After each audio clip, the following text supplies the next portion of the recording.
Hello students. तो आज हम वेव ऑप्टिक्स इस चैप्टर से single option correct type questions करेंगे।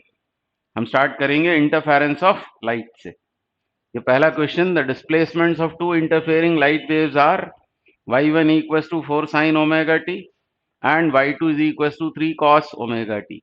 The amplitude of the resultant wave is y1 and y2 are in CGS system. तो बहुत ही आसान क्वेश्चन है। क्या होगा इसका आंसर? इसका आंसर होगा मेरे ख्याल से 5 सेंटीमीटर। तो ऐसे आसान क्वेश्चंस भी हम डिस्कस करते हैं। आपको यदि इसका आंसर पता है, आप कॉन्फिडेंट हैं, तो आप स्किप कर सकते हैं क्वेश्चन को।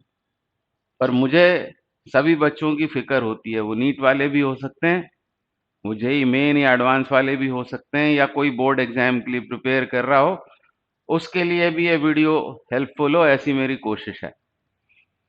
मैं साथ साथ में थ्योरी भी रिवाइज करूंगा, तो इस डिस्कशन को सुनने में भी बुराई नहीं है, क्योंकि इसमें बहुत सारी नई बातें आपको पता लगती हैं। वो रिवाइज तो होती है थ्योरी, कुछ नई बातें पता लगती है यदि ये डिस्कशन आप सुनते हैं। कोई शॉर्ट ट्रिक आपको मिल सकती है, कोई नया फॉर्मूला मिल सकता है, क्वेश्चन को सॉल्व करने का नया अप्रोच मिल सकता है। तो इस डिस्कशन को सुनने में भी कोई बुराई नहीं है। अब इन इक्वेशंस को देखकर बहुत से लोगों को ये कंफ्यूजन होता है कि ये तो वेव्स ही नहीं है, क्योंकि उन्होंने वेव का इक्वेशन ऐसा पढ़ा हुआ है, y is equal to a sine omega t plus minus k x. इसको कहते हैं प्रोग्रेसिव वेव। तो क्या ये प्रोग्रेसिव वेव है? ये तो एसएचएम की इक्वेशन जैसी दिख रही है। एक्चुअली हुआ ये है कि जिस पॉइंट पर इन दोनों वेव्स को इंटरफियर करवाया है, सुपरपोज करवाया है, उस पॉइंट को हमने ओरिजिन बना लिया है। x इक्वल टू 0 हो जाने की वजह से इन दोनों इक्वेशंस में वो k वाली टर्म या x वाली टर्म दिखाई नहीं दे रही है। मतलब है तो ये वेव्स, क्योंकि क्वेश्चन में कहा हुआ है हमसे y1 is equal to 4 sine omega t, y2 is equal to 3 cos omega t. हमको बताना क्या है? रिजल्टेंट वेव का एम्पलीट्यूड। तो आप जानते हैं इंटरफेरेंस में दो कोहेरेंट वेव्स सुपरपोज होती हैं, तो हमको एक रिजल्टेंट वेव की इक्वेशन मिलती है। और रिजल्टेंट जो एम्पलीट्यूड होता है, रिजल्टेंट एम्पलीट्यूड, वो रिजल्टेंट एम्पलीट्यूड का फॉर्मूला मैं आपको याद दिला दूं। क्या होता है? रिजल्टेंट एम्पलीट्यूड का स्क्वायर। मान लो रिजल्टेंट वेव का एम्पलीट्यूड है कैपिटल ए, तो कैपिटल ए स्क्वायर होता है A1 square plus A2 square plus 2A1 A2 cos phi, जिसमें फाई क्या है? यह फेज डिफरेंस। जिस फेज डिफरेंस से वो सुपरपोज होती हैं, तो ये इक्वेशन हमको लगानी होती है। अब A1 A2 हमको मालूम है 4 और 3, ये पहली वेव का एम्पलीट्यूड, ये दूसरी वेव का एम्पलीट्यूड। तो A1 A2 हमको मालूम है, फाई कितना होगा।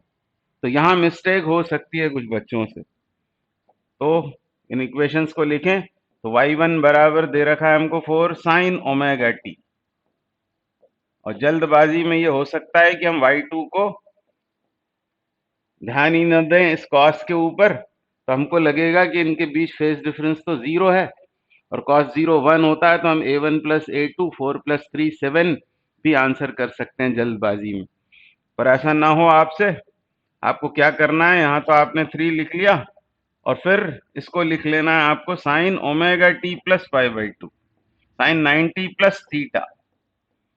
तो जिस पॉइंट पर ये इंटरफियर हुई, फेज डिफरेंस कितना है इनके बीच? 5/2। एक्चुअली ये है initial phase difference, path difference से फेज डिफरेंस नहीं आया होगा। इनिशियल फेज डिफरेंस उनके बीच कितना था? 5/2। यानी हमको फाई का वैल्यू मिल गया। अब ये बहुत आसान है। अब फाई यदि 90 है तो cos 90 0 होकर ये टर्म तो वैनिश हो जाएगी। ये हो जाएगा 4 स्क्वायर यानी 16, ये हो जाएगा 3 स्क्वायर यानी 9, टोटल हो गया वो 25। तो ए आ जाएगा √25 यानी 5 सेंटीमीटर। तो इस तरह इसका आंसर निकल आएगा। तो क्या क्या बात याद रखेंगे कि इस फॉर्म में यदि प्रोग्रेसिव वेव दी हुई है, इसका मतलब जिस पॉइंट पर सुपरपोज किया गया है उन वेव्स को, उसको हमने x इक्वल टू 0 सपोज कर लिया है। एक बात। दूसरी बात ये कि यहाँ पर आप देख रहे हैं साइन फंक्शन है, इधर है कोसाइन फंक्शन। तो अच्छा होगा यदि आप दोनों को कॉस में या दोनों को साइन में बदल लें, और फिर फेज डिफरेंस पता करें। ये रिजल्टेंट एम्पलीट्यूड है, उसका square A1 square plus A2 square plus 2A1 A2 cos phi होगा। फाई है 90, तो आसानी से 5 सेंटीमीटर निकल आएगा। अब एक बात और सुन लें ध्यान से, यहां पर वो ये फॉर्मूला आपको बिल्कुल वैसा ही दिखाई दे रहा है जैसा कि आपने law of parallelogram of vector addition में पढ़ा हुआ है। पी और क्यू यदि दो वेक्टर्स हैं और उनके बीच यदि एंगल फाई है, तो इन दो वेक्टर्स का रिजल्टेंट इस तरह हम फाइंड आउट करते हैं, उसके रिजल्टेंट का मैग्नीट्यूड है। ये फॉर्मूला बिल्कुल इससे मैच करता है। हालांकि ये जो आया है फॉर्मूला, ये किसी और थ्योरी से आया हुआ है, पर इससे क्योंकि मैच करता है इसलिए ऐसा हम याद रख सकते हैं कि जब भी हमको रिजल्टेंट एम्पलीट्यूड चाहिए होगा तो हम लगा देंगे law of parallelogram of vector addition. इस तरह आप रिकॉल कर सकते हैं इस फॉर्मूले को, law of parallelogram of vector addition. इसको कई बार वेक्टर मेथड भी कहते हैं, वेक्टर मेथड भी कहते हैं। मतलब एग्जाम में यदि सवाल आया तो फिर इतना तमाशा करना नहीं है, सीधे क्या देखना है, यह 4 यह 3, ये कॉस लिखा है मतलब फेज डिफरेंस 90 होगा, और फिर दिमाग में आपके ये आ जाना चाहिए law of parallelogram of vector addition. तो बस क्या करना है, यहाँ पर फाई आप 90 डालेंगे, ये टर्म खत्म, 4 स्क्वायर प्लस 3 स्क्वायर का रूट यानी 5 सेंटीमीटर। इवन 3 यदि वेव्स सुपरपोज हो रही हो सकता है कहीं 3 वेव्स का सुपरपोजिशन हो रहा हो और हमसे रिजल्टेंट एम्पलीट्यूड पूछा गया हो, तो हम फेज डिफरेंस देखेंगे। हो सकता है कि इन दोनों के बीच में है 90 डिग्री का फेज डिफरेंस और इन दोनों के बीच में भी 90 का फेज डिफरेंस है सपोज, तो लॉ ऑफ पैरेललोग्राम ही लगाना है हमको, वेक्टर एडिशन के कॉन्सेप्ट ही लगाना है हमको। मान लो इस वेव में यह है 3, इसका एम्पलीट्यूड, और इसका एम्पलीट्यूड है मान लो कितना मान लें, इसको 4 मान लें, इसको 4 मान लें, और इसको मान लें हम कुछ भी मान सकते हैं, 7 मान लेते हैं चलो। तो एक वेक्टर डायग्राम बना लेंगे, 3 और 4, ये हो गया 3 और 4, इनके बीच फेज डिफरेंस कितना है, π/2, और 4 और 7 के बीच में भी फेज डिफरेंस कितना है, 90 है ना। 3 और 4 के बीच π/2 और 4 और 7 के बीच में भी π/2, ये π/2, ये भी π/2।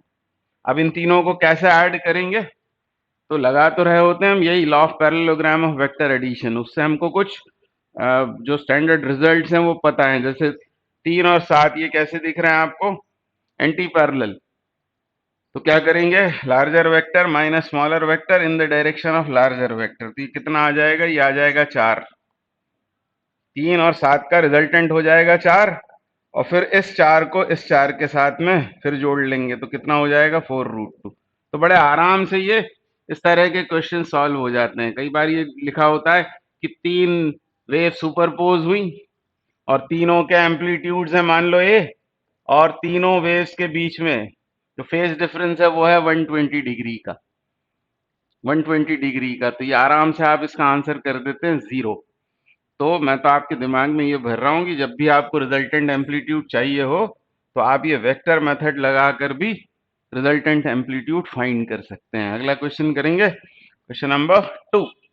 Light waves of wavelength lambda propagate in a medium if m and n are 2 points on the wavefront and they are separated by a distance lambda by 4, the phase difference between them will be। तो पहला thought हमारे दिमाग में क्या आएगा इस question को पढ़ के, जैसे ही आप सुनेंगे फेज डिफरेंस तो फटाफट आप ऐसा करने लगेंगे कि फेज डिफरेंस क्या होता है, तो वो होता है 2π/λ इंटू पाथ डिफरेंस। ये फॉर्मूला कैसे आया आपको पता होगा, लैम्डा चलती है जब कोई वेव तो 2π का आता है फेज डिफरेंस, यूनिट चलने पे कितना आएगा 2π/λ, तो डेल्टा एक्स चलने पर कितना आएगा 2π/λ into delta x.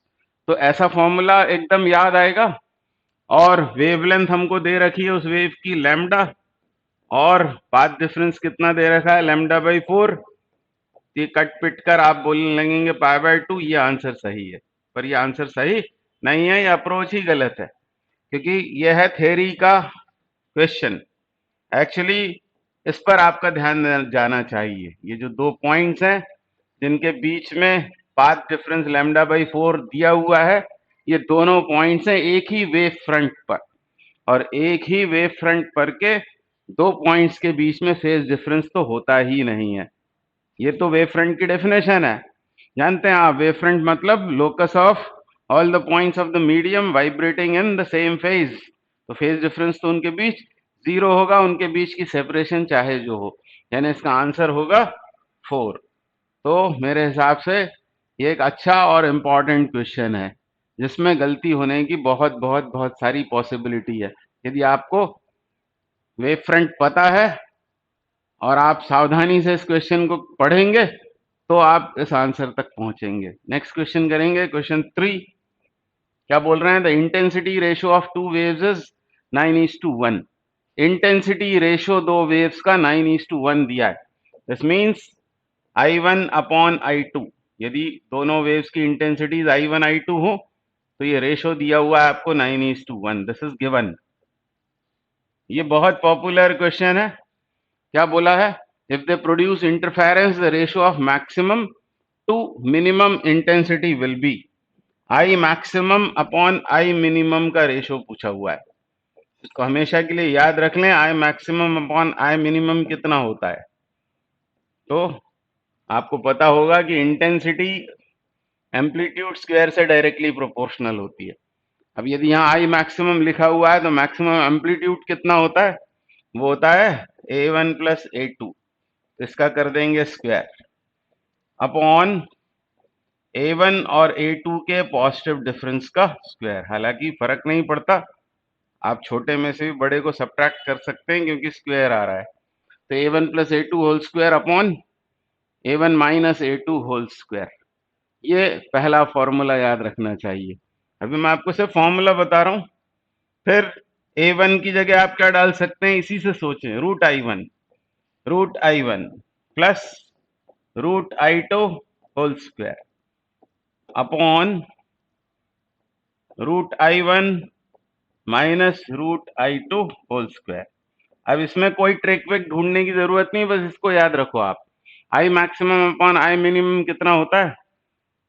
A1 plus A2, यह है मैक्सिमम एम्पलीट्यूड, उसका square upon minimum amplitude square.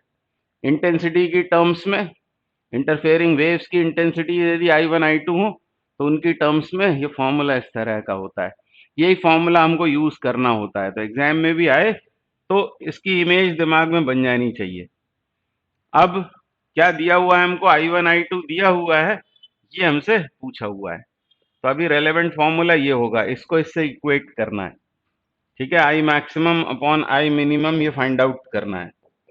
तो ऐसा चित्र दिमाग में आपके बन जाएगा।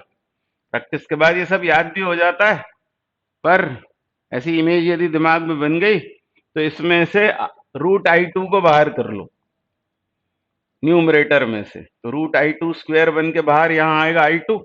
इसी तरह इसमें से भी Y2 कैंसिल आउट हो जाएंगे। यहाँ क्या बचेगा? तो यहाँ बचेगा under root I1 by I2 plus 1 whole square, ऐसा बचेगा। अपॉन न्यूमरेटर में ये आया, डिनोमिनेटर में माइनस साइन के साथ, ऐसा ही होगा। ये हो गया। अब आपको ये पता है ये कितना है? 9। Root 9 is 3, 3 plus 1 is 4, 4 square is 16। नीचे क्या होगा? यहाँ आएगा रूट 9 मतलब 3 minus 1 2, 2 square is 4, and so the answer is 4:1, and so option 1 is correct. तो ये फॉर्मूला याद रखना चाहिए, और ये बहुत पॉपुलर क्वेश्चन है।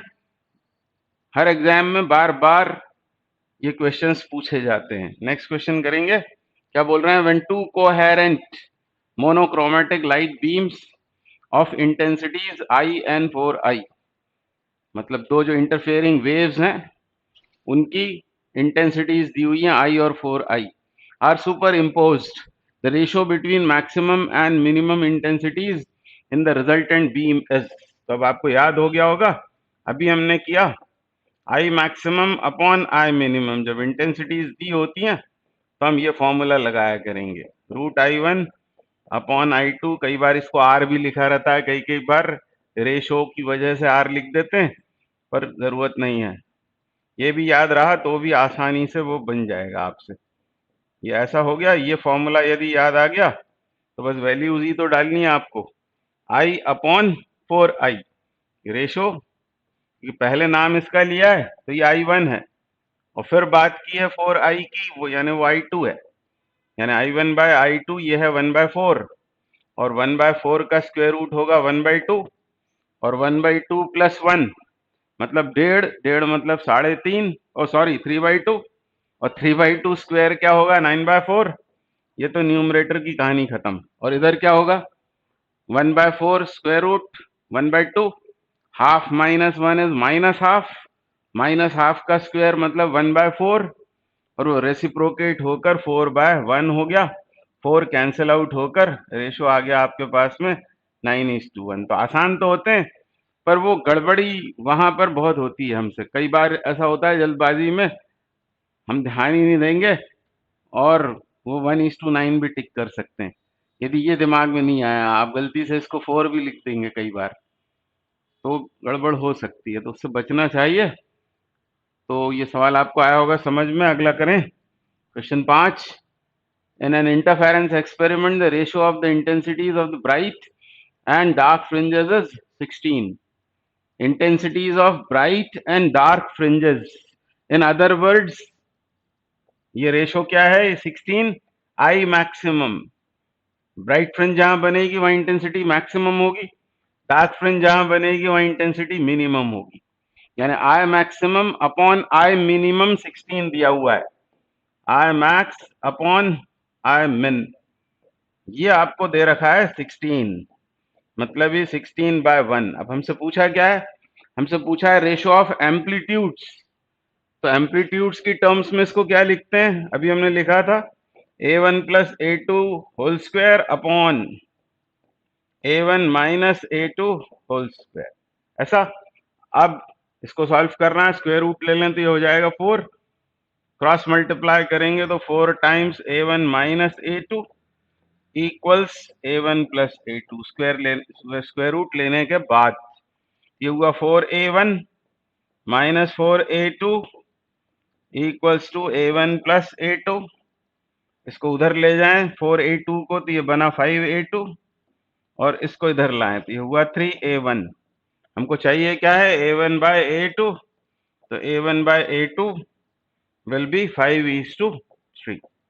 आसान है क्वेश्चन, मतलब हमको क्या याद क्या रखना है, हमको कहा गया वो बता दें आपको, ये याद रखना है बेसिकली। ये चीज यदि याद रहती है तो ऐसे क्वेश्चंस आपसे इजीली बन जाएंगे। ये चेन आपको याद रहनी चाहिए। क्या बोल रहे हैं, a screen is at a distance of 2 metre from a narrow slits that are illuminated with light of 589 nanometer. The 10th minimum lies at 0.005 meter on either side of the central maximum. Then the distance between the slits will be. तो question की language से आपको समझ में आ गया होगा कि ये क्वेश्चन है यंग्स डबल स्लिट एक्सपेरिमेंट का। यंग्स डबल स्लिट एक्सपेरिमेंट, मैं आपको सेटअप याद दिलाता हूं, आपको पता तो है ही। इसमें होती हैं 2 स्लिट्स, नैरो स्लिट्स, जिनके बीच की सेपरेशन हम रिप्रेजेंट करते हैं स्मॉल टी से, और बहुत दूर इन स्लिट्स से कैपिटल डी डिस्टेंस पर एक स्क्रीन होती है। इनमें से जब कोहेरेंट बीम्स या लाइट जब प्रोपोगेट होती है तो उनके सुपरपोजिशन से स्क्रीन पर हमको दिखाई देता है फ्रिंज पैटर्न या इंटरफेरेंस पैटर्न। यहां पर क्या बोला हुआ है इन्होंने कि वो स्क्रीन रखी हुई है 2 मीटर पर, मतलब कैपिटल डी दिया हुआ है। फिर जिस लाइट से एक्सपेरिमेंट कर रहे हैं, इल्यूमिनेट कर रहे हैं इन स्लिट्स को, उसकी वेवलेंथ हमको दे रखी है 589 नैनोमीटर, और ऐसा बोला है कि 10th मिनिमम मतलब 10th ऑर्डर की डार्क फ्रिंज वो फॉर्म हो रही है सेंट्रल मैक्सिमम के दोनों तरफ 0.005 मीटर पर। Then the distance between the slits will be, मतलब ये स्मॉल डी हमसे पूछा हुआ है, तो अब याद क्या आना चाहिए आपको? आपको याद आना चाहिए कि nth ऑर्डर का डार्क फ्रिंज वो कहां पर बनता है। तो उसका यह है formula, n minus half beta. ये आपको याद आ जाना चाहिए। वो nth ऑर्डर यदि ब्राइट फ्रिंज होती तो n beta, nth order bright fringe, ये याद कर लेना चाहिए। थ्योरी में हम डिस्कस कर चुके हैं, इसको याद रख लो, n बीटा। और n कैन टेक वैल्यूज 0 1 2 3 4। जब ब्राइट की बात होती है तो ऑर्डर ऑफ फ्रिंज होता है 0 1 2 3 4, क्योंकि यहां बनने वाला वो होता है सेंट्रल फ्रिंज, ब्राइट होता है, और इसके करस्पॉन्डिंग n होता है 0। और फिर nth ऑर्डर डार्क फ्रिंज यदि है, वाई n डार्क, तो उसके लिए याद रख लो n minus half beta. Beta क्या है? बीटा है fringe width lambda capital D upon small d। तो ये यदि याद आ गया तो आगे फिर याद आ ही जाएगा। अब यहां पर बात किसकी हो रही है? टेंथ मिनिमम की बात हो रही है, टेंथ ऑर्डर डार्क फ्रिंज, मतलब यहां पर बना, मान लो वो डार्क फ्रिंज, टेंथ ऑर्डर का डार्क फ्रिंज। जब ये दोनों वेव्स यहां सुपरपोज हुई तब हमको ये बताया हुआ है, ये डिस्टेंस दी है y, कितनी है वो? 0.005। ये सब डायग्राम बनाना नहीं है, वो तो मैं आपको समझा रहा हूं, 0.005। फिर इसको कंप्लीट कर लें, यहां रखेंगे 10, तो 10 में से आधा गया तो 9.5 बचा, तो 19/2 हो जाएगा ये, 19/2। और बीटा को लिख लेंगे lambda capital D upon small d। Values डालने की जल्दी नहीं करनी है, ये मालूम है अब आपको। अब इसमें से चाहिए क्या आपको? स्मॉल d, उसे एब्स्ट्रैक्ट कर लें, तो small d equals 19 lambda capital D upon 2y। बस अब ये वैल्यूज डालकर इसकी सॉल्विंग करनी है। तो मैंने अभी इसको सॉल्व किया तो इसमें से कोई भी आंसर मैच नहीं हो रहा है। तो आप भी एक बार करना, मुझको फिर बताना इसमें क्या गड़बड़ मुझसे हो रही है। मेरे ख्याल से ये आंसर सी गलत है।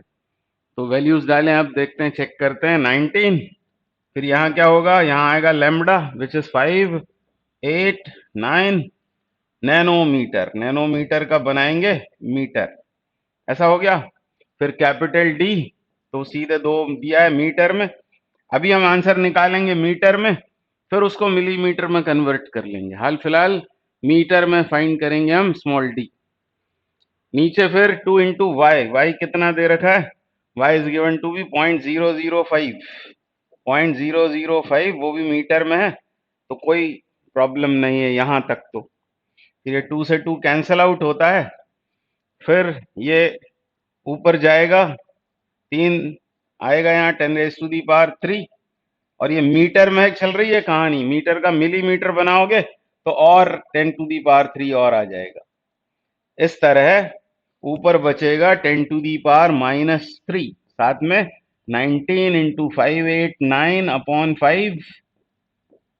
ठीक है, ये डेसिमल तो मैं हटा चुका हूं, और आएगा 10⁻³ मिलीमीटर।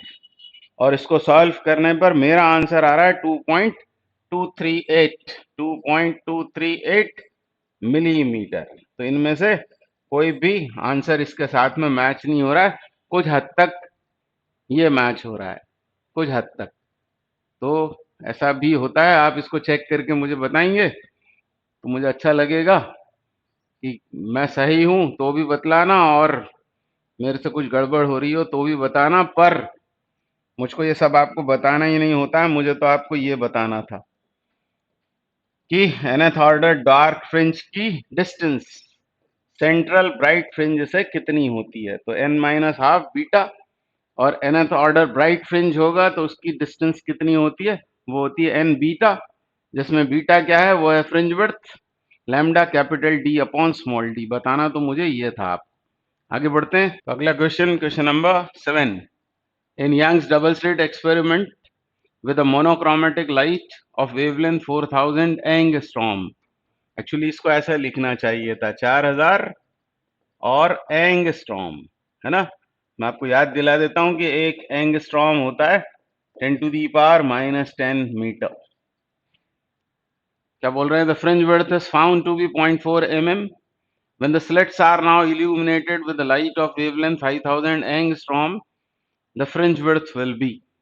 तो फ्रिंज विड्थ का फॉर्मूला क्या है? तो फ्रिंज विड्थ को बीटा से डिनोट करते हैं और ये होता है lambda capital D upon small D. अब यहाँ एक ही एक्सपेरिमेंटल सेटअप में दो अलग अलग एक्सपेरिमेंट्स हुए हैं। एक बार वेवलेंथ 4000 यूज हुई है, दूसरी बार 5000। कैपिटल डी स्मॉल डी ये कॉन्स्टेंट्स हैं ना, beta is proportional to lambda, ये याद आ जाता है तो ये आसानी से हो जाएगा। फ्रिंज विड्थ बीटा 2 हमको फाइंड करनी है, तो बीटा 2 अपॉन बीटा 1 बराबर लैम्डा 2 अपॉन लैम्डा 1। तो बस ये हो गया इसका आंसर। बहुत ही आसान है। बीटा 1 कितना है? बीटा 1 इज 0.4, यूनिट के साथ लिख लेते हैं mm, और लैम्डा 2 इज 5000 एंगस्ट्रॉम और नीचे आएगा 4000 एंगस्ट्रॉम, यानी ये हुआ 0.1। ये जीरोस तो कैंसल आउट होकर 0.5 mm ये आंसर आ जाएगा। तो आप क्या देखा आपने कि वेवलेंथ के बढ़ाए जाने पर फ्रिंज विड्थ भी बढ़ जाती है। तो आंसर क्या हो गया इसका? 0.5 mm। तो आसान क्वेश्चन। नेक्स्ट क्वेश्चन क्या बोल रहे हैं? Young's double slit interference experiment, the wavelength of light used is 6000 angstrom. If the path difference between the waves reaching a point P on the screen is 1.5 microns, then at the point P। तो YDSE में ऐसा बोला गया है कि 6000 angstrom wavelength की light use हो रही है और उन दो स्लिट्स से S1 S2 से जो दो इंटरफेयरिंग बीम्स प्रोपोगेट होती हैं वो स्क्रीन के किसी पॉइंट P पर जब रीच करती हैं तब उनके बीच पाथ डिफरेंस होता है 1.5 माइक्रॉन्स। माइक्रॉन्स मतलब माइक्रोमीटर।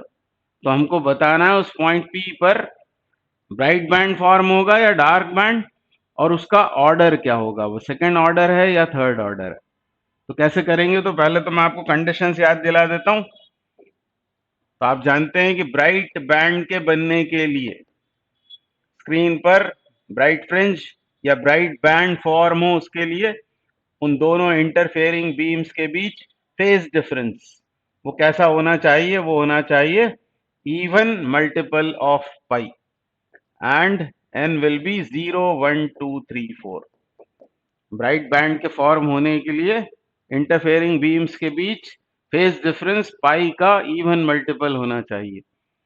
और यहाँ इंटेंशनली 0 लेते हैं क्योंकि हम जानते हैं सेंटर ऑफ द स्क्रीन पर फॉर्म होता है 0th ऑर्डर ब्राइट फ्रिंज या सेंट्रल फ्रिंज। और डार्क बैंड के बनने के लिए उन दो इंटरफेयरिंग बीम्स के बीच फेज डिफरेंस पाई का ऑड मल्टीपल होना चाहिए। और n कितना होता है? तो n होता है 1 2 3 4, इसमें 0 नहीं आता है। तो ये ऑर्डर ऑफ फ्रिंज है ब्राइट का 0 1 2 3 4, जिसमें 0 है सेंट्रल ऑर्डर ब्राइट फ्रिंज और डार्क का ऑर्डर होता है 1 2 3 4। ये आपको ऑलरेडी पता है। और ये दोनों है फेज डिफरेंस, और फेज डिफरेंस यदि मालूम है तो पाथ डिफरेंस तो पता होता ही है। फॉर्मूला जानते हैं आप, delta phi is equal to 2 pi by lambda into delta x. तो ये तो है शर्तें, कंडीशंस। अब इस क्वेश्चन पर आते हैं। यहाँ पर हमसे बोला है कि वो दो इंटरफेयरिंग वेव्स जब पॉइंट पी पर पहुंचती हैं तो पाथ डिफरेंस कितना है? 1.5 माइक्रॉन्स। पाथ डिफरेंस हमको दिया हुआ है, कितना है पाथ डिफरेंस? वो है 1.5 माइक्रोमीटर। तो हम तो फेज डिफरेंस निकालें। फेज डिफरेंस कितना होता है? 2 पाई बाय लैम्डा। लैम्डा कितना है? लैम्डा है 6000 और वो किस में है? वो है एंगस्ट्रॉम में। इनटू यहाँ क्या आएगा? यहाँ आएगा पाथ डिफरेंस, ये आएगा 1.5 माइक्रॉन्स। तो पहले इसको मीटर में कन्वर्ट करते हैं। मीटर में कन्वर्ट करने के लिए -6 करेंगे, पर अभी काम नहीं चलेगा क्योंकि ये एंगस्ट्रॉम में, ये किस में है? ये है रेडियन में। ये है एंगस्ट्रॉम में, तो इसको एंगस्ट्रॉम में कन्वर्ट करेंगे। तो ये मीटर का एंगस्ट्रॉम बनाने के लिए 10 टू दी पावर 10 का मल्टीप्लाई करेंगे, तब बनेगा ये एंगस्ट्रॉम। तो ये एंगस्ट्रॉम कैंसल आउट। अब ये पूरा आंसर किस में आ जाएगा? रेडियन में। तो आपको ये पता लग जाएगा कि पॉइंट पी पर जब वो दो वेव्स पहुंचती हैं तो फेज डिफरेंस कितना है। फिर इससे कंपेयर करेंगे, वो पाई का ऑड हुआ इसका मतलब वो डार्क बन रही है वहां पर, और इवन मल्टीपल हुआ तो समझ जाएंगे कि ब्राइट बन रही है। इसको सॉल्व करें तो ये दोनों मिलकर 10⁴ बनेगा। उसमें से एक 10 इसको दे दें, एक 10 इसे दे दें तो डेसिमल हट जाएगा, और 10⁻³ से ये 3 कैंसिल आउट हो जाएंगे। तो क्या बचा टोटल में? तो ये बचा 30π/6। ऐसा हुआ, यानी ये हो गया 5π। और 5π होना मतलब पाई का ऑड मल्टीपल, मतलब डार्क फ्रिंज फॉर्म हो रही है, मतलब 2 या 3 में से कोई हो सकता है। अब 5π यहां सब्सटीट्यूट कर लेते हैं। डेल्टा फाइव बराबर हमको n पता करना है, ऑर्डर ऑफ फ्रिंज, तो 2n-1 इंटू पाई, यहां डाल देते हैं 5π। 5π is equal to 2n-1 into pi, pi cancel out, 2n बराबर 6, तो n बराबर 3, यानी third order dark fringe occur होगी, यानी आंसर 3 करेक्ट हो गया। तो अच्छा क्वेश्चन है, अच्छा क्वेश्चन है। इसमें यूनिट्स का भी आपका चेक लग जाता है, उसके अलावा ये फॉर्मूला भी चेक हो जाता है, उसके अलावा कंडीशंस भी चेक हो जाती हैं। तो अच्छा क्वेश्चन है, इसको इंपॉर्टेंट मानकर जरूर करना चाहिए। The intensity of central fringe in the interference pattern produced by two identical slits is I। तो दो आइडेंटिकल कोहेरेंट सोर्सेस हैं, और सेंट्रल फ्रिंज पर जो इंटेंसिटी है वो दे रखी है I। तो हम मान लेते हैं कि वो जो दो इंटरफेयरिंग बीम्स हैं उनकी इंटेंसिटी हर एक की है I0, और सेंट्रल मैक्सिमा या सेंट्रल फ्रिंज की इंटेंसिटी है I। When one of the slits is closed, the intensity at the same points is I0। The relation between I and I0 is। तो पहले तो एक रिलेशन मैं आपको बताना चाहता हूं, इंपॉर्टेंट है, वो बहुत यूज होता है न्यूमेरिकल्स में। तो इंटेंसिटी आप जानते हैं, रिजल्टेंट इंटेंसिटी होती है I1 plus I2 plus 2√I1I2 into cos five. Amplitude के फॉर्मूले से भी ये याद ला सकते हैं आप। रिजल्टेंट वेव का एम्पलीट्यूड a², तो a² को I लिख लिया, फिर यहाँ क्या आता है a1², उसको लिख लिया I1, क्योंकि इंटेंसिटी एम्पलीट्यूड स्क्वायर से डायरेक्टली प्रोपोर्शनल होती है। तो a1² को I1, a2² को I2, फिर यहाँ आता है 2a1a2, तो 2√I1I2 लिखकर cos फाइव लिख लिया। तो ये इंटेंसिटी का फॉर्मूला है। अब वो जो दो इंटरफेयरिंग बीम्स हैं, हर एक की इंटेंसिटी यदि I0 है और ये है रिजल्टेंट, तो I बराबर क्या लिखेंगे, यहाँ आएगा I0 प्लस I0 प्लस 2, यहाँ क्या आएगा I0 वो बन गया I0 इंटू cos फाइव। ये दोनों मिलकर 2I0 बने, 2I0 ले लेंगे कॉमन, 1 प्लस cos फाइव, ऐसा होगा। और ट्रिग्नोमेट्री से 1 प्लस cos फाइव को लिख सकते हैं 2 cos² 5/2। तो इस तरह एक इंपॉर्टेंट फॉर्मूला बन गया। इसको वैसे भी याद रखना चाहिए, इस क्वेश्चन के बहाने मैंने आपको फॉर्मूला बतला दिया कि यदि दो कोहेरेंट आइडेंटिकल कोहेरेंट बीम्स यदि कहीं सुपरपोज होती हैं, तो रिजल्टेंट इंटेंसिटी होती है 4 टाइम्स किसी एक की इंटेंसिटी I0 इंटू जहां वो पहुंचती है वहां का फेज डिफरेंस अपॉन 2 उसका स्क्वायर, उसके कोसाइन का स्क्वायर आई मीन। तो अब ये यदि कहां बात हो रही है, सेंट्रल फ्रिंज की बात हो रही है, तो फॉर सेंट्रल फ्रिंज क्या होगा, 5 हो जाएगा सेंट्रल फ्रिंज के लिए 0, 5 हो जाएगा 0 फेज डिफरेंस। आप जानते हैं फेज डिफरेंस कितना होता है, वो होता है 2n पाई, और सेंट्रल फ्रिंज के लिए n 0 होकर 5 0 होता है, तो 5 0 हो गया। और cos 0 कितना होता है 1, तो ये पूरी चीज 1 होकर I बराबर आ गया, I is equal to resultant intensity हो गई 4I0। ये इक्वेशन 1। ये इतने पार्ट का discussion. The intensity of central fringe in the interference pattern produced by two identical slits is I।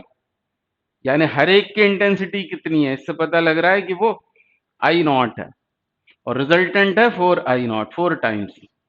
when one of the slits is closed, अब ये नई कहानी चालू करी, when one of the slits is closed then the intensity at the same point is I naught. अब एक slit को यदि क्लोज कर दें तो एक्चुअली होता तो है diffraction, diffraction by a single slit, पर अभी इसको इग्नोर कर देते हैं, डिफ्रैक्शन विफ्रैक्शन को ऐसा मानते हैं कि ये कोर्स में नहीं है हमारे डिफ्रैक्शन। अब हम मानते हैं कि इंटरफेरेंस से हमको जवाब देना है, तो एक स्लिट को बंद कर देंगे तो इंटरफेरेंस होगा ही नहीं, और इंटेंसिटी कितनी होगी सेंटर ऑफ स्क्रीन पर, तो वो होगी एक किसी के बराबर, मतलब आई नॉट के बराबर। ये केस 2 में इंटेंसिटी, ठीक है। हमको आई और आई नॉट में रिलेशन बताना है, तो अभी जैसा हमने कहा था कि ये एक किसी बीम की तो इंटेंसिटी है, तो रिलेशन तो यही मिल गया आपको, क्या मिल गया, दोनों के बीच में आई बराबर 4 आई नॉट, एंड तो ऑप्शन 1 इज करेक्ट। तो थियोरेटिकली इसको सोचना चाहिए। नेक्स्ट क्वेश्चन करेंगे, क्या बोलना है, in the case of interference the maximum and minimum intensities are in the ratio 16:9, then maximum and minimum amplitudes will be. अब आप ध्यान से इसको पढ़ेंगे, मैक्सिमम और मिनिमम इंटेंसिटी की पहले बात हुई है, I max upon I minimum बराबर क्या दे रखा है 16:9। हमको चाहिए क्या है, मैक्सिमम और मिनिमम एम्पलीट्यूड्स का रेशो। तो मैक्सिमम एम्पलीट्यूड मतलब ही A1 plus A2 whole square, ये तो फॉर्मूला होता ही है, और यहाँ आएगा A1 minus A2 whole square. यहाँ गड़बड़ हो सकती है, जल्दबाजी में कुछ ऊट पटांग जवाब मत देना, इसको लिख लेना पहले आराम से, पहले आप समझ लेना क्वेश्चन में बोला क्या है। मैक्सिमम मिनिमम इंटेंसिटी का रेशो दिया है, मैक्सिमम मिनिमम एम्पलीट्यूड्स का रेशो पूछा है, तो ऐसा आपने लिख लिया, और अब वो जो गिवन था वो यहाँ लिख लिया, और इतने पार्ट पर ध्यान देंगे। अब क्या किया, स्क्वायर रूट ले लिया, स्क्वायर रूट ले लेंगे तो यहाँ क्या आएगा A1 प्लस A2, यहाँ क्या आएगा A1 माइनस A2, इधर कितना आएगा लिख लेते हैं पहले, फिर क्रॉस मल्टीप्लाई करेंगे। स्क्वायर रूट ले रहे हो तो ये 4 हो जाएगा, ये 3, और अब क्रॉस मल्टीप्लीकेशन किया, 3A1 प्लस 3A2 बराबर 4A1 माइनस 4A2। इसको इधर लाएंगे तो ये 7A2 बना, और इसको इधर ले जाएं तो ये बना A1। हमको चाहिए क्या है, हमको क्या चाहिए, maximum minimum amplitudes will be in the ratio, the intensities of individual waves will B. अच्छा, 4 अलग अलग क्वेश्चंस पूछे हुए हैं, कोई बात नहीं। तो यहाँ पर क्या आया, यहाँ तो आया हमको A1 bye A2, A1 bye A2 7:1। अब एक एक करके चेक करते हैं सभी ऑप्शंस को। Maximum minimum amplitudes will be in the ratio, square root लेने पर आएगा A max upon A minimum, वो तो होगा 4/3, मतलब दिस इज रॉन्ग। फिर the intensity of individual waves will be 4/3, नहीं है, ये भी गलत है, वो तो 7/1 है। The amplitude of the individual waves will B 7:1, this is correct.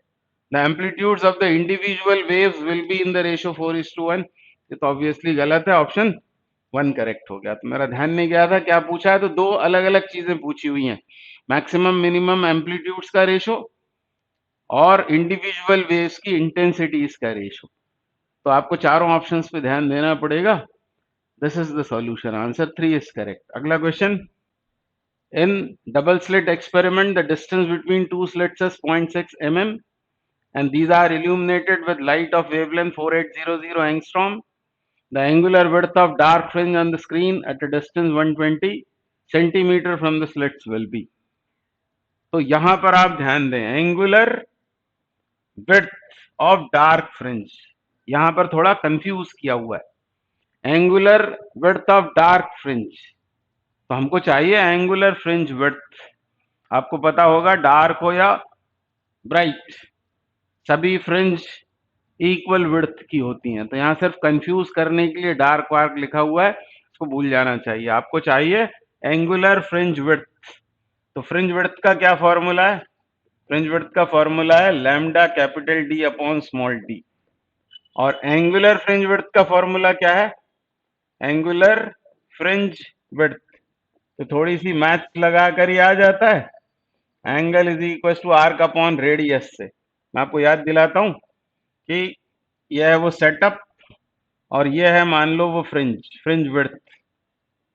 तो यहाँ पर ये फॉर्मूला लगाएंगे हम एक्चुअली, ये चाहिए हमें एंगुलर फ्रिंज विड्थ। तो angle is equal to arc upon radius, मतलब कैपिटल डी को इधर लाने से, बीटा के नीचे रखने से हमको मिल जाती है एंगुलर फ्रिंज विड्थ। तो एज अ फॉर्मूला इसको याद रखें, लैम्डा बाई डी, बस ये लगाना था आपको यहाँ फॉर्मूला, आराम से हो जाएगा। तो क्या होगा, लैम्डा कितना है, लैम्डा इज 4800, 4800, या एंगस्ट्रॉम में है तो इसको बदल दिया हमने मीटर में, क्योंकि ये आंसर आएगा रेडियन में। तो रेडियन में एंगल क्या होता है, आर्क की लेंथ अपॉन रेडियस, और दोनों को सेम यूनिट्स में होना चाहिए। तो ऊपर लैम्डा को हमने बदल लिया है मीटर में, तो नीचे स्मॉल डी मतलब डिस्टेंस बिटवीन टू स्लिट्स, उसको भी कन्वर्ट करना पड़ेगा हमें मीटर में। तो क्या कर दिया, -3, क्योंकि वो मिलीमीटर में दिया हुआ था, और इसकी सॉल्विंग करना पड़ेगी, आपको आंसर मिल जाएगा। तो ये डेसिमल हटा दें, एक जीरो और ऊपर आ जाएगा, उसको बाद में देखते हैं। अब इसको ऊपर ले जाएं तो ये बनेगा 6, ये और ये 3 जीरो मिलकर 10⁻6 बनेगा, तो बच जाएगा 10⁻⁻4, और ये 6 से कितनी बार कैंसिल होगा, 6 7 42, 6 8 48, यानी 8 इंटू 10⁻⁻4, और ये आंसर किस में आएगा, आंसर आएगा रेडियन में। So answer 1 is correct. तो क्या याद रखें कि थीटा निकलेगा रेडियन में, लैम्डा और स्मॉल डी इनकी यूनिट्स सेम होनी चाहिए, तो दोनों सेंटीमीटर में, दोनों मीटर में, दोनों एंगस्ट्रॉम में, पर अच्छा होगा कि उनको दोनों को मीटर में कन्वर्ट करके फिर सॉल्विंग करें। तो answer 1 is correct. In Young's double slit experiment, blue green light of wavelength 500 nanometre is used, lambda दिया हुआ है। The slits are 1.20 millimetre apart, मतलब स्मॉल डी दिया हुआ है, and the viewing screen is 5.40 meter away from the slits. Capital D is also given. What is the fringe width?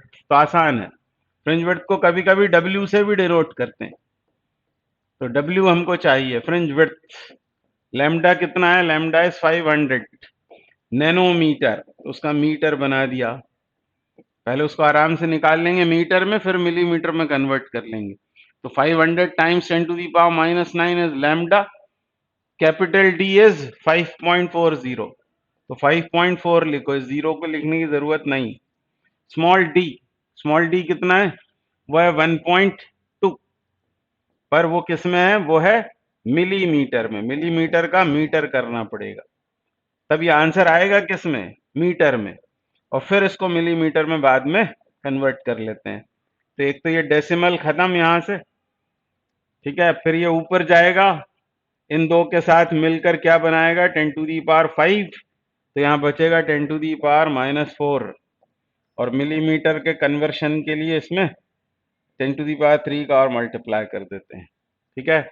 और अब क्या क्या बच रहा है, ये 5, ये 54, और नीचे 12, तो इसको 120 बना देते हैं, आंसर आ जाएगा 5 इंटू 54/120, ये आंसर आएगा मिलीमीटर में।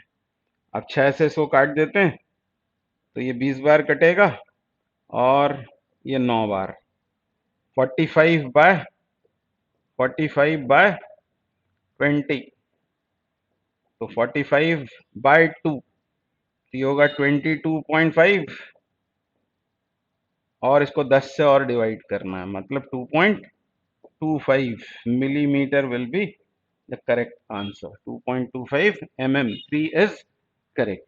A double slit experiment is performed with light of wavelength 500 nanometer. A thin film of thickness 2 micrometer and refractive index 1.5 is introduced in the path of the upper beam. The location of the central maximum will. तो आपको याद आया होगा कि ये Young's double slit experiment के applications में से एक एप्लीकेशन है, या modified Young's double slit experiment है, जब किसी एक इंटरफेयरिंग बीम के रास्ते में एक थिन फिल्म जैसे माइका की शीट या ग्लास की शीट या थिन फिल्म रख दी जाती है, तब आप जानते हैं पूरा इंटरफेरेंस पैटर्न शिफ्ट हो जाता है। मैं यहाँ पर आपको थोड़ा सा उसको समझाता हूँ। और उसका फॉर्मूला भी हम ऑलरेडी डिराइव कर चुके हैं। ऐसा होता है YDSE का सेटअप। S1 S2 ये दो स्लिट्स, इनके बीच की सेपरेशन स्मॉल d, स्लिट से स्क्रीन तक की सेपरेशन कैपिटल D, और फिल्म जब नहीं रखी होती इंटरफेयरिंग बीम्स में से किसी भी बीम के रास्ते पर, तो आप जानते हैं इंटरफेरेंस पैटर्न इस तरह बनता है कि यहाँ फॉर्म होगा जीरोथ ऑर्डर ब्राइट फ्रिंज। अब यदि किसी एक इंटरफेयरिंग बीम के रास्ते में एक फिल्म रख दी आपने, मान लो फिल्म कैसी है, उसके मटेरियल का रिफ्रैक्टिव इंडेक्स है म्यू और उसकी अपनी थिकनेस है मान लो टी। ऐसी फिल्म यदि रख देंगे किसी एक बीम के रास्ते में, जैसे अभी हमने ऊपर वाली बीम के रास्ते में रखा है इसको थिन फिल्म को, तो होगा ये कि पूरा इंटरफेरेंस पैटर्न ही शिफ्ट हो जाएगा। मतलब यहां नहीं मिलेगा अब आपको ये सेंट्रल ब्राइट फ्रिंज, बल्कि यहां पर मिलेगा। पूरा ही पैटर्न ऊपर शिफ्ट हो जाएगा यदि अपर बीम के रास्ते में से रखा होगा। लोअर बीम के रास्ते में रखेंगे तो वो नीचे शिफ्ट हो जाएगा। तो ये होता है वो शिफ्ट, और शिफ्ट का फॉर्मूला इस तरह से डिराइव होकर आता है, mu minus 1 into small T into capital D upon small D. ऐसा है वो फॉर्मूला। अब इसमें क्वांटिटीज क्या क्या है, mu is refractive index of the material of the thin sheet, फिर टी है उस शीट की थिकनेस, कैपिटल डी स्लिट से स्क्रीन तक की सेपरेशन, स्मॉल डी स्लिट्स के बीच की सेपरेशन, और ये है वो शिफ्ट। ये ब्राइट जो जीरोथ ऑर्डर ब्राइट फ्रिंज है वो कितना ऊपर या कितना नीचे खिसक जाएगी, तो ये है शिफ्ट का फॉर्मूला। अब इन टर्म्स ऑफ ये फॉर्मूला तो याद रखना ही है, और यदि इसको फ्रिंज विड्थ यानी बीटा की टर्म्स में आप लिखना चाहते हैं, beta is lambda capital D upon small D, यहाँ किस बात की कमी है, तो आप देख रहे हैं लैम्डा की कमी है। यदि ऊपर नीचे लैम्डा का मल्टीप्लाई कर दिया जाए तो म्यू माइनस 1 इंटू टी, यहाँ लैम्डा और यहाँ भी लैम्डा आएगा, तो लैम्डा डी अपॉन डी वो तो बन जाएगा बीटा, ये डी भी उसमें चला गया, नीचे बच जाएगा लैम्डा। ये भी शिफ्ट का formula in terms of fringe width. ये दोनों फॉर्मूले हमको याद रखने पड़ेंगे। अब इस क्वेश्चन को करें, क्या पूछा हुआ है हमसे, हमसे पूछा हुआ है कि यदि अपर बीम के रास्ते में वो फिल्म रख दी जाए तो सेंट्रल मैक्सिमम की नई लोकेशन क्या हो जाएगी। क्या वो शिफ्ट होगा, तो शिफ्ट तो वो होगा, तो रिमेन अनशिफ्टेड नहीं रहेगा, ये आंसर नहीं हो सकता है। फिर उसने बोला है कि अपर बीम के रास्ते में रखा है तो ऑब्वियसली वो ऊपर खिसकेगा, तो शिफ्ट डाउनवर्ड ये नहीं हो सकता। मतलब करेक्ट ऑप्शन तो ये है, बगैर सॉल्व करे भी आप बतला सकते हैं, पर हमको साथ में ये भी बताना है कि वो कितना खिसक गया, दो फ्रिंज विड्थ के बराबर यानी दो फ्रिंजेस के बराबर। तो उसके लिए ये फॉर्मूला हम यूज करेंगे। शिफ्ट हम निकालना चाह रहे हैं, mu minus 1, mu is 1.5 minus 1 तो यहाँ आएगा 0.5। फिर थिकनेस, थिकनेस कितनी है उसकी, 2 माइक्रोमीटर, तो इसको भी कन्वर्ट करना पड़ेगा, ये मीटर में कन्वर्ट हो गया। नीचे आएगा लैम्डा और यहां आएगा बीटा। फ्रिंज विड्थ लैम्डा कितना है, 500 नैनोमीटर, और नैनोमीटर का बनाना पड़ेगा मीटर।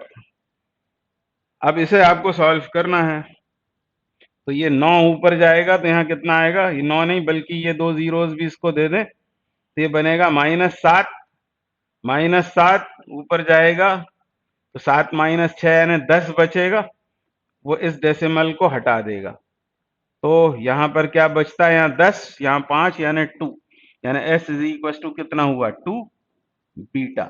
यानी ये भी जस्टिफाई हो गया कि दो फ्रिंजेस के बराबर अपवर्ड शिफ्टिंग होगी, and so option 3 is correct. When a mica plate of thickness 0.1 mm is introduced in one of the interfering beams, the central fringe is displaced by a distance equal to 10 fringes. If the wavelength of the light is 6000 angstrom, the refractive index of the mica is। तो जैसा मैंने पहले कहा कि Young's double slit experiment के कई सारे applications होते हैं, उनमें से ये एक एप्लीकेशन है। मतलब हम किसी मटेरियल का रिफ्रैक्टिव इंडेक्स फाइंड कर सकते हैं। क्या करेंगे उसके लिए, एक थिन शीट लेंगे, उस मटेरियल की इंटरफेयरिंग बीम के रास्ते में उसे रख देंगे और शिफ्टिंग देखेंगे कितनी हुई। जैसे यहाँ बोला है 10 फ्रिंज के बराबर शिफ्ट हो गई सेंट्रल फ्रिंज, तो ये यदि पता कर लेंगे तो इस एक्सपेरिमेंट को करके वो अननोन म्यू फाइंड आउट किया जा सकता है। तो वही क्वेश्चन है ये। तो शिफ्टिंग का फॉर्मूला पहले याद आ जाए आपको, क्या है वो formula, mu minus 1 into T, फिर यहाँ आता है capital D upon small D, ये रटना पड़ेगा।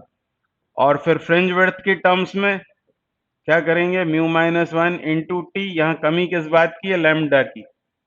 Lambda capital D upon small D मिलकर बीटा बन जाएगा। तो हमने यदि ऊपर नीचे लैम्डा का मल्टीप्लाई किया तो यहाँ तो लिख दें बीटा और यहाँ लिख दें लैम्डा। ये दो फॉर्मूले हमको याद रखने चाहिए। अब यहाँ कौन सा फॉर्मूला रेलेवेंट है, ये वाला। इस फॉर्मूले में वैल्यूज डालकर सॉल्विंग करेंगे। तो एस कितना है, एस एस 10 बीटा, इसने बोला है कि 10 बीटा के बराबर शिफ्टिंग हुई।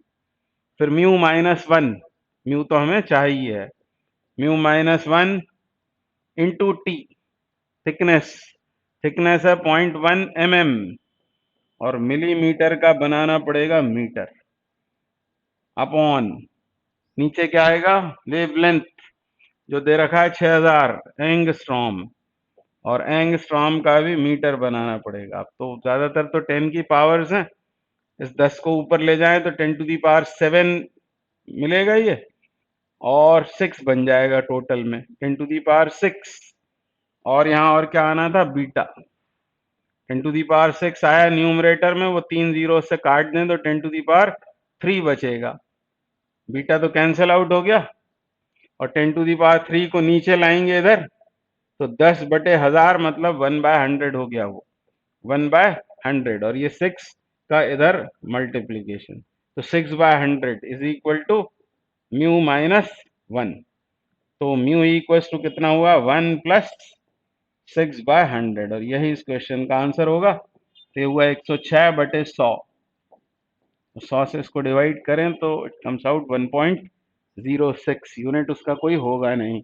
तो ऑप्शन 1 इज करेक्ट। अगला question, question number 15, the maximum number of possible interference maxima for slit separation equal to twice the wavelength in Young's double slit experiment is. Important question है, हमको चाहिए क्या है, YDSE में Young's double slit experiment में maximum number of possible maximas. तो YDSE याद लाएं आप, पाथ डिफरेंस कितना होता है दोनों इंटरफेयरिंग बीम्स के बीच, d sin थीटा। और मैक्सिमा की क्या शर्त होती है, मैक्सिमा की ये शर्त होती है d sin थीटा जब किसके बराबर होगा, n लैम्डा के, या 2n λ/2 के बराबर, λ/2 का इवन मल्टीपल, वहां फॉर्म होते हैं मैक्सिमाज। तो साइन थीटा कितना हो जाएगा, यहां से साइन थीटा हो जाएगा n lambda upon small d के बराबर। अब ट्रिग्नोमेट्री से आप जानते हैं कि साइन थीटा की वैल्यू कितनी हो सकती है, तो साइन थीटा की वैल्यू हमेशा होगी लेस देन और इक्वल टू 1। इस प्रॉपर्टी के बेसिस पर हम यहां पर n lambda upon small d, lambda क्या है, वेवलेंथ ऑफ लाइट यूज्ड, और स्मॉल d क्या है, स्लिट्स के बीच का सेपरेशन। तो n lambda upon small d इसको कैसा होना चाहिए, लेस देन और इक्वल टू 1।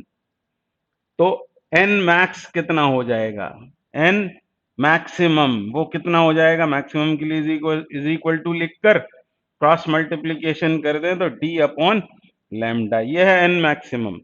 अब आपको पता है कि वो सेंट्रल फ्रिंज के ऊपर जितने मैक्सिमास बनते हैं उतने ही नीचे बनते हैं, तो टोटल नंबर ऑफ मैक्सिमास कितने हो जाएंगे, टोटल नंबर ऑफ मैक्सिमास वो कितना हो जाएगा। तो उसके लिए अब आप ये फॉर्मूला याद कर लें, यहां से आपने मान लो n निकाल लिया तो 2 टाइम्स n प्लस 1, ये फॉर्मूला रट लेना चाहिए।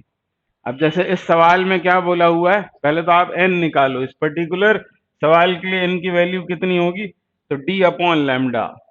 क्या बोला हमसे, स्लिट सेपरेशन मतलब ही स्मॉल d कैसी है, ट्वाइस द वेवलेंथ, ये कंडीशन दी हुई है। तो डी अपॉन लैम्डा कितना होगा? डी अपॉन लैम्डा हो जाएगा 2 के बराबर, और इसलिए नंबर ऑफ मैक्सिमास कितने होंगे?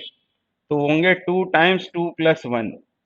ये 1 कौन सा? सेंट्रल मैक्सिमम, और 2 मैक्सिमम ऊपर और 2 मैक्सिमम नीचे, यानी टोटल नंबर हो जाएगा 5 के बराबर। तो ये इंपॉर्टेंट क्वेश्चन है, इसको हम लाइव क्लास में भी डिस्कस करेंगे, इसको भी। और वो जो अभी इसके पहले शीट वाले फॉर्मूले, शीट वाले क्वेश्चन को किया, उस तरह का के और सारे क्वेश्चंस अराइज होते हैं, तो वो सब हम लाइव क्लासेस में अब डिस्कस करेंगे। तो आप चाहें तो आप वो लाइव क्लासेस अटेंड कर सकते हैं। तो स्टार्ट हम वेव ऑप्टिक्स से ही करने वाले हैं, तो आज अनाउंस कर देंगे विजय सर, तो शायद आज से या कल से वो क्लासेस स्टार्ट हो जाएंगी।